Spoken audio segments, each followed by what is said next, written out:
मैं दे सकती हूँ।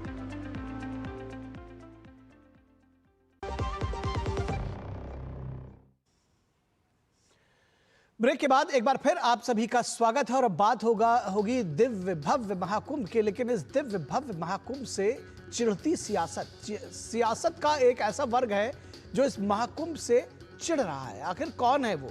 तीर्थराज प्रयाग में आयोजित महाकुंभ के सनातनी जमावड़े ने अब तक के सारे रिकॉर्ड तोड़ दिए हैं। 55 करोड़ से ज्यादा श्रद्धालुओं ने यहां त्रिवेणी संगम पर आस्था की डुबकी लगाई है। एकता के इस महाकुंभ ने देश दुनिया में सनातन को लेकर किए गए मिथ्या प्रचार, जो तमाम दुष्प्रचार था और जो भ्रम था, जो मिथक था, उसको तोड़ दिया है। न जात, न पंथ, न बड़ा, न छोटा, न भाषा विभेद, न वर्ग की दूरी, जन आस्था की सनातन संस्कृति को लेकर इस दिव्य और भव्य कुंभ ने दुनिया को अचंभित किया है। लेकिन देश की सियासत को इस महान आयोजन से खतरा दिखने लगा है। आखिर ये भीड़ खत्म होने का नाम क्यों नहीं ले रही है? इससे लोगों को परेशानी हो रही है। ऐसे लोग जो इसके नाम पर सियासत कर रहे हैं। मेले के सिर्फ 6 दिन बचे हैं, लेकिन तांता नहीं टूट रहा है। पश्चिम बंगाल की मुख्यमंत्री ममता बनर्जी इस आयोजन को मृत्यु कुंभ कहकर अपनी हताशा जाहिर करती हैं। क्या यह भारत की महान संस्कृति और आदि शंकर का अपमान नहीं है? कुंभ संतों और गृहस्थों का आयोजन है। इस पर भद्दी टिप्पणी करना क्या भारत की परंपरा का अपमान नहीं है? साधु संतों ने इसे सनातन धर्म के खिलाफ ओछी मानसिकता भरी टिप्पणी बताया है। संत समाज ने मुख्यमंत्री ममता बनर्जी की कड़ी निंदा की है। महाकुंभ के खिलाफ भारत के विपक्षी दलों ने मानो अभियान चला रखा हो। साधु संत इसे घृणित अभियान मानते हैं। कांग्रेस पार्टी के अध्यक्ष मल्लिकार्जुन खड़गे कहते हैं कि गंगा में स्नान करने से क्या गरीबी दूर होगी, लेकिन उनके ही उप मुख्यमंत्री बेंगलुरु से जो आते हैं, दरअसल कर्नाटक से, डीके शिव कुमार, पूरे परिवार के साथ महाकुंभ में डुबकी लगाने पहुंच गए।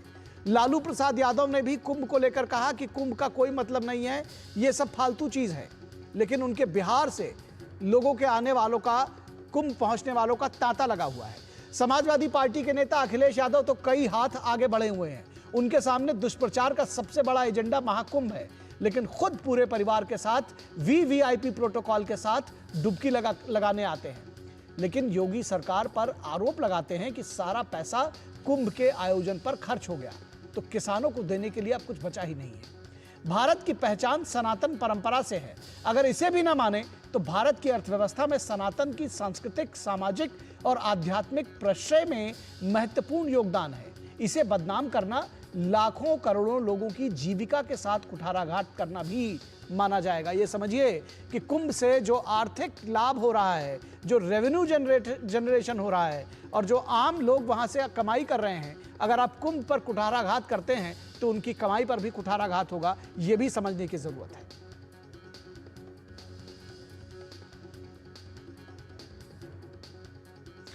तो आपको सबसे पहले सुनवाते हैं विपक्ष के तमाम बड़े नेताओं के विवादित बयान। जब हम कहते हैं कि आखिर ये कौन सी सियासत है, तो इस सियासत को समझिए और वो विवादित बयान जिन्होंने महाकुंभ के आयोजन पर सवाल खड़े किए हैं। মহাকুম্ভ আমি নাইবা বললাম, ওটা এখন মৃত্যু কুম্ভ হয়ে গেছে, মৃত্যু কূপের মতো। अरे भाई, गंगा में डुबकी लेने से गरीबी दूर होती क्या? आपको खाना मिलता पेट को, तो ये लोग जाकर हजारों रुपए खर्च करके कंपटीशन पे डुबकियां मार रहे। प्रदेश की सरकार सब पैसा कुंभ में लगा देगी। जब सब पैसा कुंभ में लगा देंगे तो फिर किसान के लिए क्या होगा?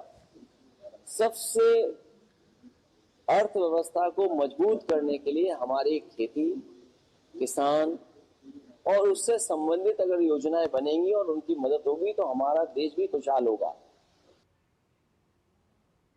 तो ये आंकड़ा भी लेकर आपके सामने आएंगे कि आखिर कुंभ में प्रदेश सरकार की ओर से खर्च कितना हुआ और उसको रेवेन्यू कितना मिला, कितना ओवरऑल जो आम लोग हैं उन्होंने भी कितना कमाया। यूपी के मुख्यमंत्री योगी आदित्यनाथ ने आज विधानसभा में कहा कि महाकुंभ का आयोजन किसी पार्टी का नहीं बल्कि समाज का आयोजन है। ये सरकार का आयोजन नहीं है, समाज का है, साधु संतों का है, आम लोगों का है। हम लोग जब यहाँ पर मान्यवर इस चर्चा में भाग ले रहे हैं, उस समय प्रयागराज में 56 करोड़ 25 लाख से अधिक श्रद्धालु मां यमुना और मां सरस्वती की त्रिवेणी में आस्था की पावन डुबकी लगा चुके हैं। और जब हम सनातन धर्म के खिलाफ, मां गंगा के खिलाफ, भारत की आस्था के खिलाफ या महाकुंभ के खिलाफ कोई भी अनर्गल प्रलाप करते हैं, ये आयोजन किसी पार्टी विशेष का नहीं था, किसी सरकार का नहीं था। मैं तो बार बार इस बात को कहता रहा हूं कि आयोजन समाज का है, सरकार पीछे है। और इस पूरी खबर पर बातचीत करने के लिए हमारे साथ खास मेहमान जुड़े हुए हैं और उसके साथ ही साथ हमारे संवाददाता भी जुड़े हुए हैं। उनसे हम आप सबका तारुफ करा दें। हमारे साथ डॉक्टर कौशल कांत मिश्रा जो कि बीजेपी के प्रवक्ता हैं जुड़े हुए हैं। डॉक्टर मिश्रा, बहुत स्वागत है आपका। हमारे साथ दुष्यंत नागर जो कि पॉलिटिकल एनालिस्ट है और कांग्रेस के रुख का समर्थन करते हैं, हमारे साथ जुड़े हुए हैं। दुष्यंत जी, स्वागत है आपका। हमारे साथ हमारे सलाहकार संपादक विनोद मिश्रा जुड़े हुए हैं। विनोद जी, आपका भी स्वागत है। और प्रसेनजीत बख्शी हमारे संवाददाता वो भी जुड़े हुए हैं। पश्चिम बंगाल की सियासत पर बड़ी तीखी और पैनी नज़र रखते रहे प्रसेनजीत दादा, स्वागत है आपका भी। और सबसे पहले अगर मैं विनोद जी आपके साथ शुरू करना चाहूं और उसके बाद मैं जाऊंगा ग्राउंड जीरो की रिपोर्ट लेने के लिए प्रसेनजीत बख्शी के पास, कि आखिर ये कुछ लोगों को ये आपने देखा होगा कि कुंभ की जब से शुरुआत हुई, दरअसल जब से तैयारियों की शुरुआत हुई तभी से विरोधी स्टेटमेंट शुरू हो गए, ऐसा क्यों? निखिल, अभी आपने अपनी रिपोर्ट में सीएम योगी का साउंड बाइट सुनाया था, जब वो कह रहे थे कि जब अभी विधानसभा में इस बात की चर्चा हो रही है कुंभ के आयोजन को लेके, तो 56.5 करोड़ लोग अभी तक वहाँ स्नान कर चुके हैं। आप उस वॉल्यूम को समझिए। तो अगर इसको इस तरह से समझें कि अगर देश की आबादी 125 करोड़ 130 करोड़ की है, तो उसमें आते आते कुंभ में आधे से अधिक आबादी कुंभ में स्नान करके चली गई है जी। लेकिन विपक्ष का जो ये एक हताशा है कि कुंभ के इतने बड़े आयोजन और इसमें देश की इतनी बड़ी आबादी का वहां पहुंचना और त्रिवेणी संगम में आस्था की डुबकी लगाना, ये कहीं ना कहीं से इन्हें असहज कर रहा है। ये असहजता ही है कि ममता बनर्जी का अगर अगले साल चुनाव होने हैं तो कुंभ के इतनी बड़े आयोजन में सारे मिथ, सारे दुष्प्रचार को टूटते हुए जब ये राजनीतिक दल देखते हैं तो उनको लगता है कि अपने राजनीतिक वजूद पे खतरा दिखता है।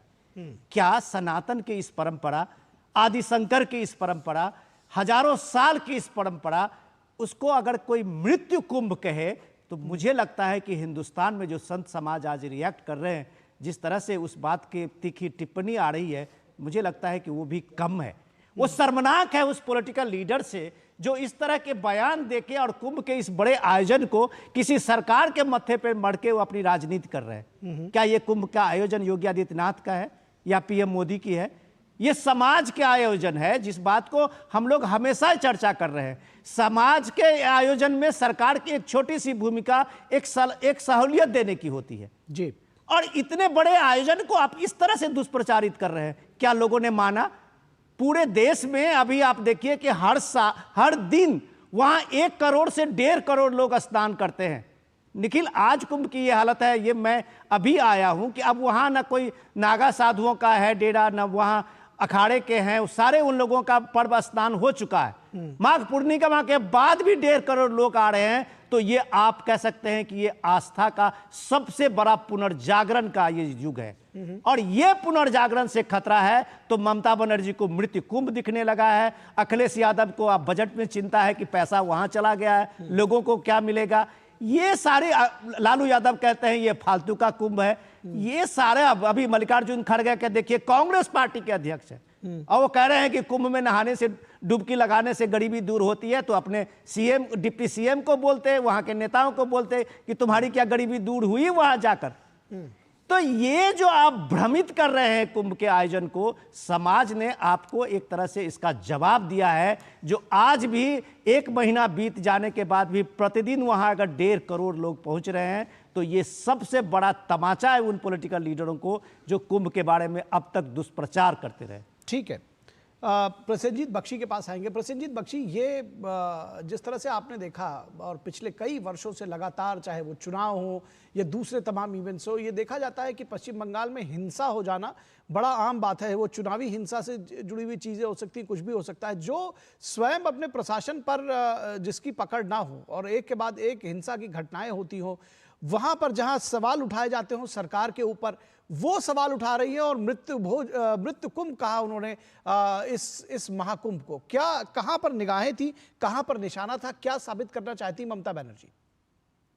नहीं निखिल, देखिए, एक हाथी को अगर आप एक उदाहरण के हिसाब से सोचे तो हाथी को पता नहीं है कि वो कितना बड़ा है, और अब पूरे सनातन को पता चल गया कि वो कितना बड़ा है। और यही ममता बनर्जी, अखिलेश या लालू, ये सब के लिए मुश्किल है, क्योंकि जाति जनगणना जो राहुल ने चलाने की कोशिश किए थे और साथ में ये सब लोग थे, अब ये सनातन की ये जमावड़े के बाद इन सब को पता चल गया कि सनातन अब समझ गया है कि वो कितना बड़ा है। इसके पहले जब किसी जगह पे कुंभ हुआ करता था, उस समय टेलीविजन या इस तरह की जो सोशल मीडिया है इतना बड़ा नहीं हुआ करता था। तो अब इस बार हाथी को पता चल गया है कि वो कितना बड़ा है, और इसीलिए जो लोग सामने रामनवमी की समय पे अपने प्रदेश में रायट कराती है, जो लोग हर चुनाव में ऐसी स्थिति पैदा कराती है कि वहां पे सिर्फ एक समुदाय के लोग अपना चुनाव में मतदान कर पाए, बाकी लोग नहीं कर पाए, जो लोग सिर्फ 30% की राजनीति पिछले कई सालों से कर चुके हैं, उनको पता चल गया कि अब सनातन जो है, वो सनातन को पता चल गया कि वो कितना बड़ा है। और इतने बड़े पैमाने पर अगर वो मतपेटियों के ऊपर या ईवीएम के ऊपर कूद पड़ते हैं तो इन लोगों की राजनीति का छुट्टी है। और इसी के कारण ममता बनर्जी हो, चाहे वो अखिलेश हो, चाहे हो माने हुए चोर लालू प्रसाद यादव हो, ये सब लोग अब ऐसे खतरे में आ गए, ऐसे तिलमिला गए हैं कि उनको किसी ना किसी तरह हो सके तो टेलीविजन का जो संप्रचार है वो भी बंद करना चाहिए, ये लोग आगे जाके कहेंगे, क्योंकि सनातन को पता चल गया और इनको भी पता चल गया कि सनातन को पता चल गया। निखिल, ठीक है, बिल्कुल आपकी भावनाएं सही हो सकती हैं, लेकिन कई बार जब हम अपनी बातों को रखते हैं तो उत्तेजना में किसी को कुछ जिसको कहते हैं कि जो शब्दों का चयन है वो ठीक नहीं होता। तो कम से कम संवाददाता के तौर पर और मैं एक एंकर के तौर पर ना कहूँ, हमारे बाकी जो मेहमान बैठे हुए वो स्वतंत्र हैं कुछ भी किसी को कहने के लिए, लेकिन मैं आऊँगा और मैं समझता हूँ कि इसको लोग डिबेट के तौर पर ही लेंगे। फिलहाल दुष्यंत नागर जी, ये आखिर ये दिक्कत किस बात की है? क्यों इस तरह के बयान आप देख रहे हैं कि आपके भी अध्यक्ष का बयान आया कि अगर डुबकी लगा लेंगे तो क्या गरीबी दूर हो जाएगी? क्या ये वही तुष्टीकरण की सियासत है कि अगर बुराई करेंगे तो कम से कम कुछ हमारे वोट बैंक कंसोलिडेट होंगे? ये क्या सियासत है इसके पीछे? चिढ़ क्यों है कुंभ से? देखिए, अगर चिढ़ की बात मुझे लगती है तो वो ममता बनर्जी साहिबा के बयान से परिलक्षित होती, और मेरा तो ये मानना है उन्होंने विधानसभा में ये बयान दिया है, विधानसभा अध्यक्ष को, राज्यपाल महोदय को इसका संज्ञान लेना चाहिए और विशेष अधिकार हनन का वहां विपक्ष को प्रस्ताव भी उनके खिलाफ लाना चाहिए जी। लेकिन अगर आप खड़गे जी को राजनीतिक दुराग्रह से भाजपा उसके साथ ऐड कर रही है तो मैं कह रहा हूं वो एकदम गलत है। खड़गे जी ने सिर्फ भारत की गरीबी को रेखांकित करने का कार्य किया है कि 85 करोड़ के लोग आसपास ऐसे हैं जिनकी आजीविका 5 किलो राशन जो सरकार से सहायता प्राप्त है उसके द्वारा चल रही है। उन्होंने कुंभ की आलोचना नहीं की।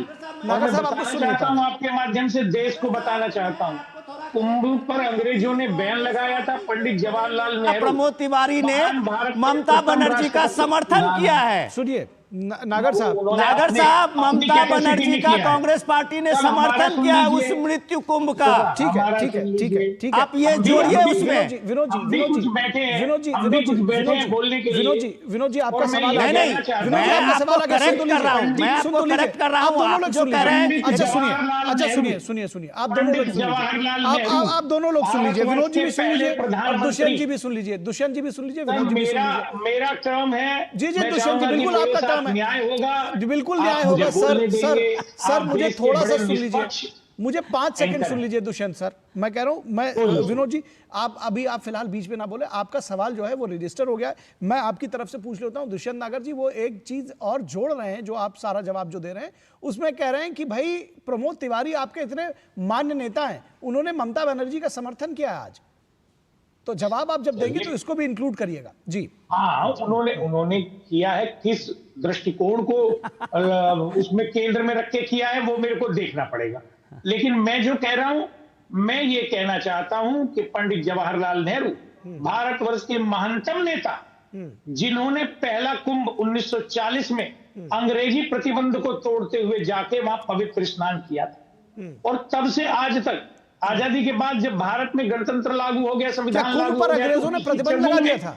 कुंभ पर अंग्रेजों ने प्रतिबंध लगा दिया था। आपको जानकारी होनी चाहिए, अंग्रेजों ने कुंभ के आयोजन पर प्रतिबंध लगाया जो लंबे समय तक रहा। अरे सर, आप देखिए, मैं निखिल एक मिनट रुक जाओ। आप देखिए, मैं इसलिए आपको टोकता हूं कि आप गलत जानकारी लेके आते हैं। सिर्फ दूसरे सुनिए आप, अरे आप जब बात करने आते हैं टेलीविजन पे, हम पब्लिक ब्रॉडकास्टर हैं, हम गलत, हम फेक न्यूज नहीं यहाँ पे लगाते हैं। अरे नहीं भाई, आप पहले सुन लीजिए। अरे जानकारी आप ही के लिए दे रहा हूं। एक बार वो कुंभ का आयोजन अंग्रेजों के समय में बंद हुआ था, वो 1945 में वो द्वितीय विश्व युद्ध के कारण हुआ था। विश्व युद्ध के कारण वो कुंभ का आयोजन बंद हुआ था, लेकिन साधु संतों ने अपना उस आयोजन को खत्म नहीं किया, वहां अखाड़ा पहुंचे थे। उस आयोजन को अंग्रेजों ने बंद किया था द्वितीय विश्व युद्ध में, सेकेंड वर्ल्ड वॉर में। अब आप करेक्ट करिए इसको। मैं भी वही कह रहा हूं कि अंग्रेजों आप तो पंडित नेहरू को ले आए।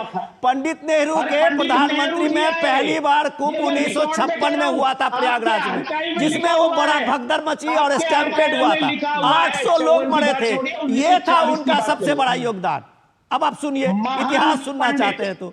महान पंडित जवाहरलाल नेहरू जी ने 1940 में इलाहाबाद के सैकड़ों हजारों लोगों को नेतृत्व करते हुए, ठीक है, आपकी बात आ गई। मैं ये कह रहा हूं, आपके महान नेता पंडित किया था, सुन तो लीजिए, आपके महान नेता पंडित प्रमोद तिवारी जी ने जो स्टेटमेंट दिया है, देश के महान नेता थे मैं ठीक है, बिल्कुल मैं मानता हूं। हमारे पहले प्रधानमंत्री पूरा सम्मान है, हमारे पहले प्रधानमंत्री पूरा सम्मान है, मैं उसमें जा ही नहीं रहा। मैं कह रहा हूं कि जो आपके अभी फिलहाल के नेता है प्रमोद तिवारी जी, काफी बड़ा नाम है उनका और इतना बड़ा कद है उनका, वो ममता बनर्जी को समर्थन दे रहे हैं। आप उस पर कुछ नहीं कर रहे हैं, इधर उधर की बात कर रहे हैं, आप उस पर बताइए। देखिए सर, मेरी संज्ञान में नहीं है, लेकिन हो सकता है उन्होंने भगदड़ में हुई मौतों को केंद्र में रख के कुछ कहा हो, लेकिन कांग्रेस पार्टी की तरफ से, उनकी सभी राज्य इकाइयों की तरफ से सबने कुंभ के आयोजन का समर्थन किया है। और जब कांग्रेस की सरकार उत्तर प्रदेश में थी तो बहुत ही सफल कुंभ का आयोजन होता था। चलिए ठीक है, कांग्रेस पार्टी का कोई ऐसा आज तक रिकॉर्ड नहीं है कि उन्होंने धर्म ठीक है या किसी त्योहार में इसको मैं ये रखूंगा। दुष्यंत जी, आपके पास दोबारा आऊंगा कि मनमन भावे मूड हिलावे। आप इसको एक तरफ से कह रहे हैं कि नहीं, आपके अध्यक्ष कह रहे हैं कि क्या गरीबी दूर होगी, क्या खाना मिल जाएगा, और आप कह रहे हैं कि नहीं हम तो आयोजन करते थे। तो जब आपको सूट करता है तब आप आयोजन करते हैं, जब सूट करता है तब आप बुराई कर देते हैं। फिलहाल चलिए, आएंगे दुष्यंत जी आपके पास आएंगे, दुष्यंत जी आएंगे आपके पास, कौशल कांत मिश्रा जी के पास जाएंगे, उनका भी थोड़ा व्यू देख ले। कौशल कांत मिश्रा जी, ये आपको लगता है कि ये जो सारा जो जिस तरह के ये जो बोल बिगड़े हुए हैं, दरअसल ये जानबूझकर टारगेट इसलिए किया जा रहा है ताकि तुष्टीकरण किया जा सके, एक वर्ग को खुश किया जा सके, या फिर इसलिए भी टारगेट किया जा रहा है कि इस पुनर्जागरण से दिक्कत है, इस जो एका हो रहा है, जब बात ये हो रही है कि जातीय जनगणना कराई जाए, अलग अलग वर्ग विभेद किया जाए और तभी वोट मिलेगा, और ऐसे में जब एक सनातन समाज एक साथ एक जगह खड़ा दिख रहा है तो इससे दिक्कत है। निखिल जी, सबसे पहले तो आपके और डीडी न्यूज के माध्यम से मैं पूरे देश को और भारतवर्ष को हिंदू पद पातशाही के ध्वजवाहक माननीय महामहिम शिवाजी की जयंती पर पूरे देश को और आप सभी को बधाई देना चाहता हूं। जी, आपको भी बधाई, बहुत धन्यवाद जी। और दूसरी चीज, इनके लिए कुंभ में जाने वाले रामचरितमानस की चौपाई गाते हुए क्या कह रहे हैं कि जाको प्रभ दारुण दुख दीना ताकि मत पहले हर लीना। ये रामचरितमानस इनको समझ में नहीं आएगी, तो इनका वाला भी बता देते हैं कि जब नाश मनुष्य पर छाता है पहले विवेक मर जाता है। यही इंडी गठबंधन वालों के साथ हुआ है। और जो आप कह रहे हैं, इनको कष्ट इस बात का है कि ये लोग हिंदू समाज को, सनातन को हमेशा नीचा दिखाते हैं और कहते हैं कि उसमें छुआछूत है, उसमें जात व्यवस्था है। 55 करोड़ लोग एक नदी के कुछ किलोमीटर के वर्ग एरिया में नहा रहे हैं। बिना जाति को जाने हुए, बिना धर्म को जाने हुए, बिना वर्ग को जाने हुए। यही सनातन और यही हिंदू का असली स्वरूप है। जो इतिहास इन्होंने हमें पढ़ाया, जिसमें हमें जातियों में बांटा, इन्होंने हमेशा क्या की? इन्होंने राजनीति की, हिंदुओं को जातियों में तोड़ो, मुसलमानों को जोड़ो और राज करो। पहले अंग्रेज करते थे, उनका डीएनए कांग्रेस में आया, वो आज भी कर रहे हैं। ये उनका सबसे बड़ा कष्ट है। और उनके पास सारा प्रपंच करने के बाद, सब कुछ करने के बाद भी जिस तरह से शाही स्नान खत्म होने के बाद, अखाड़ों के जाने के बाद जिस तरह से भीड़ उमड़ रही है, वो इनको समझ में नहीं आ रहा है कि ये करें क्या। तो इनके लिए एक छोटा सी कविता सुनाना चाहता हूं कि ये इंडी गठबंधन है मेरी जान, यहां मक्कारी जरूरी है, रोजा रहे न रहे इनकी इफ्तारी जरूरी है। ये सिर्फ ड्रामा करते हैं। और जो मेरे मित्र खड़गे साहब कह रहे थे ना गरीबी हटाने की बात, इंदिरा गांधी 72 में नारा देती थी गरीबी हटाओ, 75 साल तक गरीबी ना हटा पाए। अब बताते हैं कि सनातन से गरीबी कितनी हटी।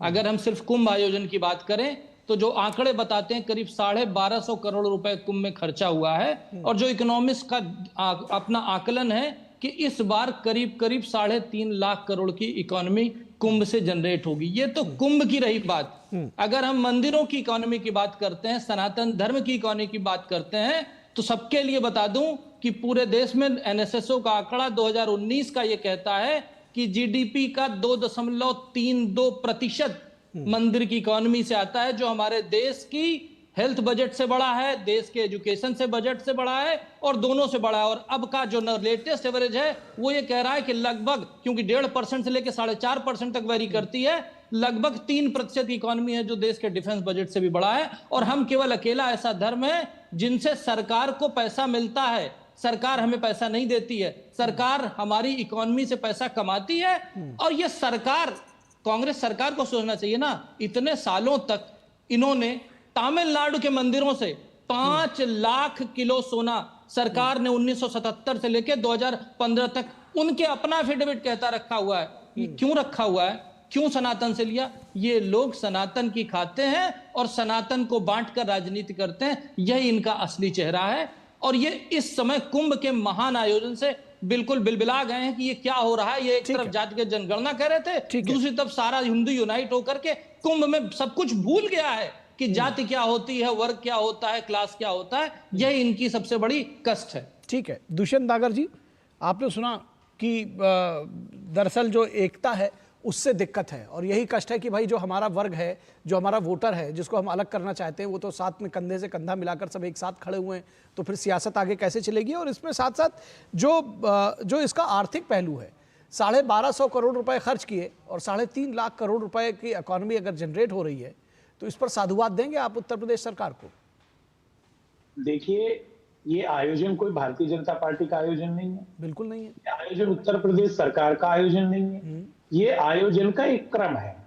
हर 14 वर्ष में, हर 12 वर्ष में, जैसा ये 144 वर्ष में महाकुंभ का आयोजन हो रहा है, ये एक निश्चित समय अवधि पे होता है। अगर आज अखिलेश यादव जी की या अन्य किसी बहन मायावती की या कांग्रेस की सरकार होती तो भी कुंभ होता। तो कुंभ का क्रेडिट जिस प्रकार से भारतीय जनता पार्टी ले रही है, उससे ये परिलक्षित हो रहा है, ये साबित हो रहा है कि इनके पास बताने के लिए कुछ नहीं। जो महान असल में दुष्यंत जी, स्टार्टिंग वहां से होती है जब आप डिस्क्रेडिट करने की कोशिश करते हैं। जब डिस्क्रेडिट करने की कोशिश करते हैं, सियासत वहां से शुरू हो जाती है। देखिए जी, डिस्क्रेडिट कोई नहीं कर रहा, इनके खुद के कर्म हैं। आज आप बताइए, अमेरिका से जिस प्रकार से वहां पे हमारे अप्रवासी भारतीय जो थे, कहां तक चले गए, नहीं पाए गए, उनको किस अपमानजनक तरीके से लेके आया जा रहा है, उस पर ये बात नहीं करेंगे। बेरोजगार युवा नौकरी के लिए जिस प्रकार से घूम रहा है, नौकरियां कहां से देंगे, उस पर ये बात नहीं करेंगे।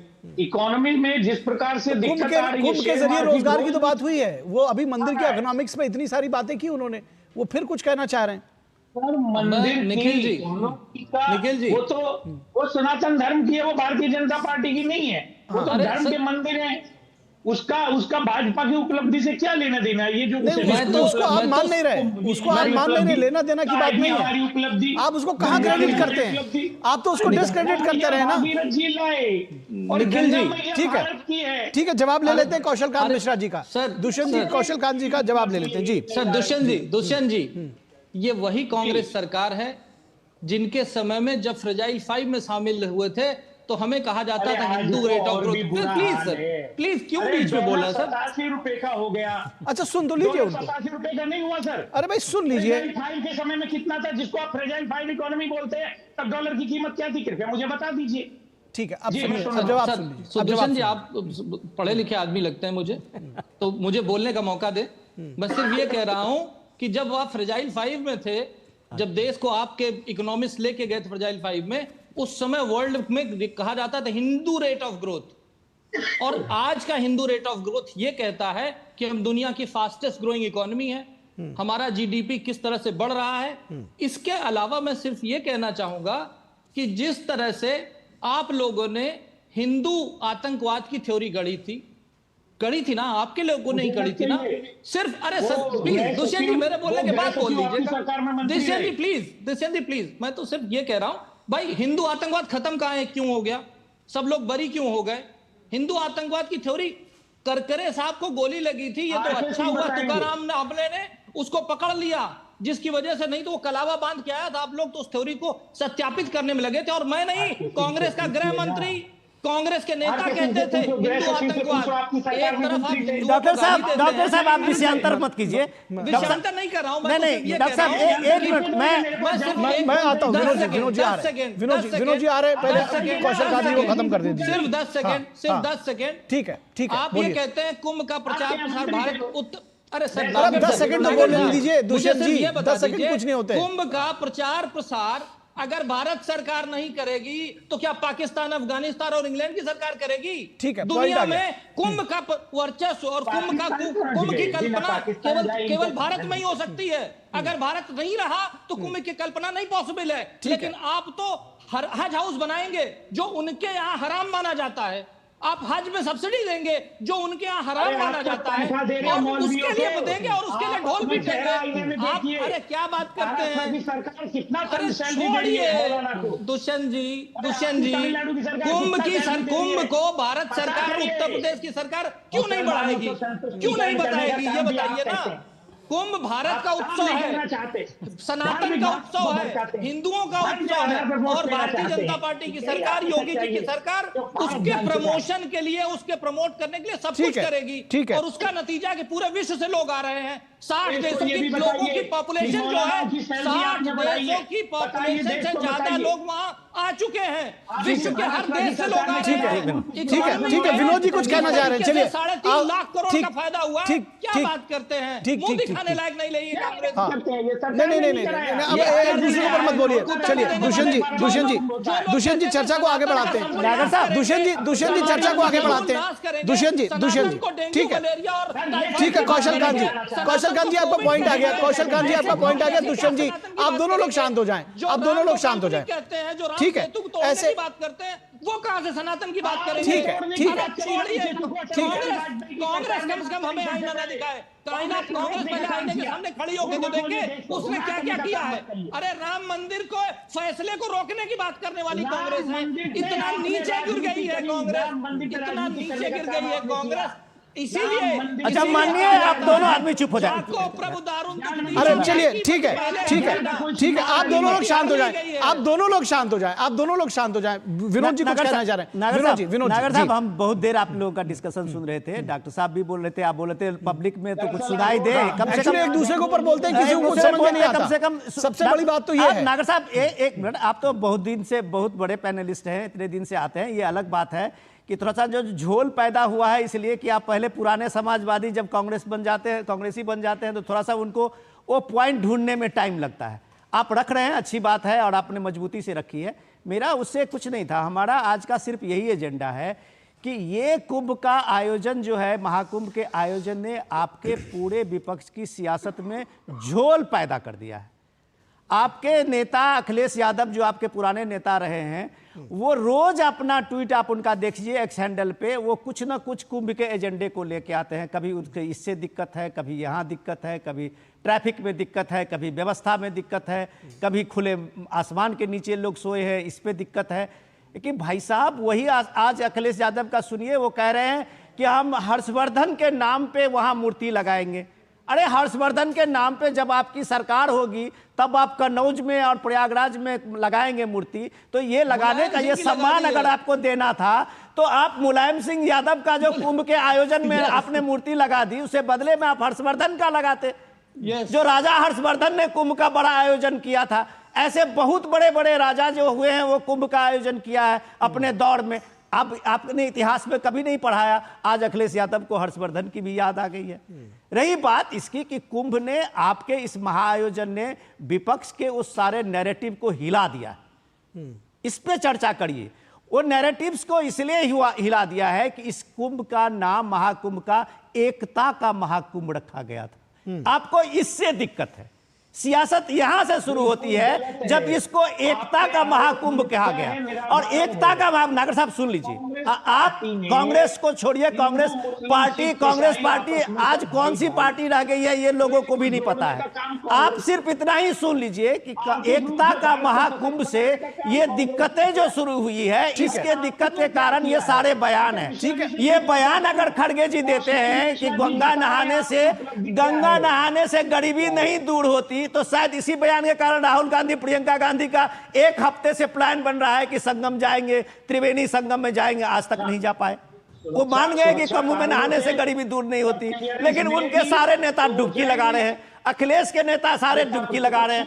सवाल ये नहीं है, सवाल ये है कि ये जो सारे विपक्ष की इस तरह क्या, विपक्ष के लोगों में जो चिंता बढ़ी है, वो डॉक्टर साहब सही बता रहे थे कि चिंता ये बढ़ी है, क्या ये एकता का महाकुंभ, जो योगी सरकार ने अगर एकता का महाकुंभ का आयोजन कहा, तो क्या ये नैरेटिव आपके अब तक के सारे नैरेटिव्स को खत्म कर दिया है, ठीक है, फेल करार दिया है, ठीक है, जिसके कारण ये परेशानी है आपकी, ठीक है, और परेशानी की वजह कुछ भी नहीं।